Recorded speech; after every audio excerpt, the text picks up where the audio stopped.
Back to bulletin. వార్ధ తుపాను ప్రభావం నెల్లూరు జిల్లాపై కూడా భారీగా పడింది. జిల్లాలోని పలు ప్రాంతాల్లో భారీగా ఈదురుగాలులు వీస్తున్నాయి. చెట్లు, హోర్డింగ్లు నేలకూలాయి. నెల్లూరు జిల్లాకు సంబంధించి అప్డేట్ మా ప్రతినిధి విజయ్ అందిస్తారు. ఆంధ్రప్రదేశ్ తమిళనాడు కరెక్ట్ గా ఉన్నటువంటి సరిహద్దు ప్రాంతంలో ఉన్నాం. తడకి ఇక్కడ నుంచి దాదాపు 4 కిలోమీటర్ల దూరం ఉందని చెప్పుకోవాలి. అయితే వార్ధా తుఫాన్ ఎఫెక్ట్ చాలా స్పష్టంగా తమిళనాడు ఆంధ్రప్రదేశ్ లో ఉన్నటువంటి సరిహద్దు ప్రాంత గ్రామాల్లో చాలా స్పష్టంగా కనిపిస్తుందని చెప్పుకోవచ్చు. మనం విజువల్స్ లో చూడొచ్చు. తీరానికి చాలా సమీపించడంతో ఒక్కసారిగా ఈ ప్రాంతంలో ఉన్నటువంటి తీర ప్రాంత మండలాల్లో ఉన్న అన్ని గ్రామాల్లో కూడా ఇదే స్థాయిలో భారీ స్థాయిలో పెనుగాలులు వీస్తున్నాయి. మనం విజువల్స్ లో చాలా స్పష్టంగా చూడొచ్చు.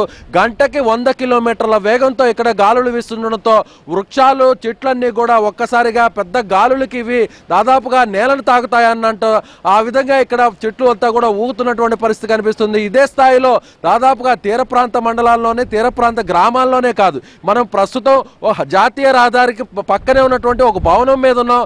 జాతీయ రహదారి అంటే ఇక్కడ ఈ రహదారి దగ్గర నుంచి సముద్ర తీర ప్రాంతానికి దాదాపుగా 15 కిలోమీటర్ల దూరం ఉంటుంది. అంటే 15 కిలోమీటర్ల దూరంలోనే ఏ స్థాయిలో ఇక్కడ గాలులు వీస్తున్నాయనే విషయాన్ని మనం ఒక్కసారిగా చూడొచ్చు. ఎవరు కూడా ఇప్పుడున్నటువంటి పరిస్థితుల్లో సముద్రం దగ్గరకు దాదాపుగా ఇక్కడ పోలేనటువంటి పరిస్థితి ఇక్కడ ఏర్పడిందని చెప్పుకోవాలి. ఇక్కడ దాదాపుగా ఆంధ్రప్రదేశ్లోని అంటే నెల్లూరు జిల్లాలో ఉన్నటువంటి ఈ ప్రాంతంలో ముఖ్యంగా తడ, అదేవిధంగా ఆ తమిళనాడు సరిహద్దు చెక్ పోస్ట్ ప్రాంతంలో మనం ఎదున్నాం. అక్కడి నుంచి మనం ప్రస్తుతానికి ఎంతో సాహసోపేతంగా లైవ్ ఇస్తున్నాం. ఇక్కడ కనీసం ఎవరు కూడా ఈ భవనం పైన నిల్చుకునేటువంటి పరిస్థితి కూడా లేదు. ఎందుకంటే గాలి దాదాపుగా 100 కిలోమీటర్ల వేగంతో ఇక్కడ వీస్తుండడంతో ఇక్కడ ప్రతి ఒక్కరు కూడా ఈ ప్రతి చెట్టు కూడా ఇక్కడ ఎంతో వీగిపోతున్నటువంటి పరిస్థితి ఇక్కడ ఉంది. దాదాపుగా అంటే ఇప్పటి వరకు ఉన్నటువంటి పరిస్థితి అయితే తీరాన్ని తాకి మరొక కొన్ని గంటల్లో ఈ వరద తుఫాను చెన్నైకి సమీపంలో తీరం దాటేటువంటి పరిస్థితి అయితే ఉండడంతో ఆంధ్ర, తమిళనాడు ఈ సరిహద్దు ప్రాంతాల్లో ఏ స్థాయిలో ఇక్కడ గాలులు వీస్తున్నాయో చాలా స్పష్టంగా మనకి విజువల్స్ లో కనిపిస్తున్నాయి.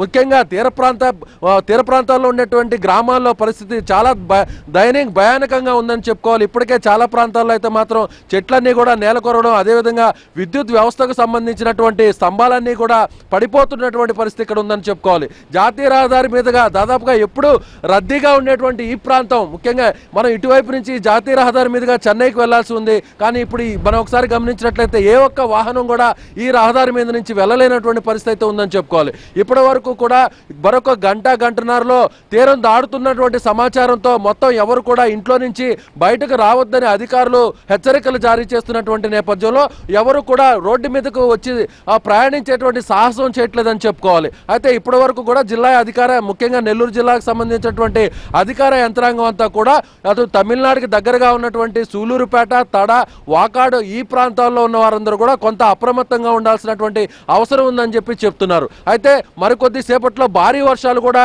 కురుస్తున్నాయనేటువంటి ఆదేశాలు రావడంతో తీర ప్రాంతాల్లో ఉన్నటువంటి గ్రామాల్లో ఉన్నటువంటి వారందరినీ కూడా అది ముఖ్యంగా ఎక్కడైతే సీషోర్ అనే ప్రాంతం ఉంటుందో ఈ ప్రాంతం అంతా కూడా ముఖ్యంగా ఎవరిని కూడా సముద్ర తీర ప్రాంతం వైపు పోనీయకుండా అధికారులందరూ కూడా కట్టడి చేస్తున్నారు. ఇప్పటికే దాదాపుగా 2000 మందిని కొన్ని పునరావాస కేంద్రాలకు కూడా తరలిస్తున్నటువంటి పరిస్థితి అయితే ఇక్కడ ఆంధ్ర, తమిళనాడు సరిహద్దు ప్రాంతంలో ఉందని చెప్పుకోవాలి. ముఖ్యంగా గంటకు 100 కిలోమీటర్ల వేగంతో ఇక్కడ గాలులు వీస్తుండడంతో ఇక్కడ ప్రతి చెట్టు ఊగిపోతున్నటువంటి పరిస్థితి చాలా స్పష్టంగా కనిపిస్తుంది.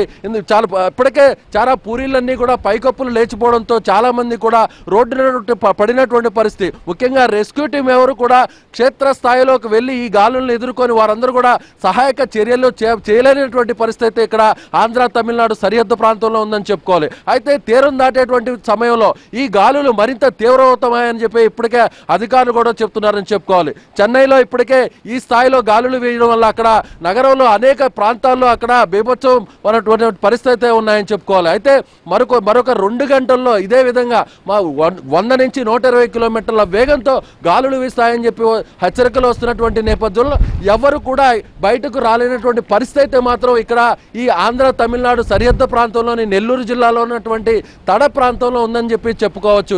ఇక్కడి నుంచి చెన్నైకి కేవలం 40 కిలోమీటర్లు వెళ్ళిన తర్వాత చెన్నై చేరుకునేటువంటి పరిస్థితి ఉంది. కానీ నిత్యం వేలాది మంది ఈ మార్గం ఉండే ఎన్నో వందల వాహనాలన్నీ, భారీ వాహనాలన్నీ కూడా కూడా ఈ మార్గం గుండే చెన్నైకి వెళ్ళాలి. కానీ దాదాపుగా రోడ్డంతా కూడా ఇప్పుడు ఇవాళ మధ్యాహ్నం నుంచి ఒక్కసారిగా తుఫాను తీవ్రత పెరగడంతో ఎవరు కూడా రోడ్డు మీదకు వచ్చి వారు బయటకు ప్రయాణించలేటువంటి పరిస్థితి అయితే ఉందని చెప్పుకోవచ్చు. అయితే ఇప్పటికే నెల్లూరు జిల్లాలో కొన్ని సూలూరుపేటలో 2 NDRF బృందాలు ఇప్పటికే ఇక్కడికి చేరుకోగా మరొక బృందం జిల్లా కేంద్రంలో మొత్తం అయితే అధికారులు ఉన్నాయని చెప్తున్నారు. ఇప్పటికే అగ్నిమాపక శాఖకు సంబంధించినటువంటి సిబ్బంది కూడా పూర్తి స్థాయిలో అలర్ట్ గా ఉన్నారు. అయితే భారీ వర్షాలు మరికొద్ది సేపట్లో కురుస్తాయని చెప్పి వాతావరణ శాఖ చెప్తుండడంతో జిల్లా అధికారులందరూ కూడా ప్రజలందరూ కూడా అప్రమత్తంగా ఉండాలని చెప్పి చెప్తున్నారు.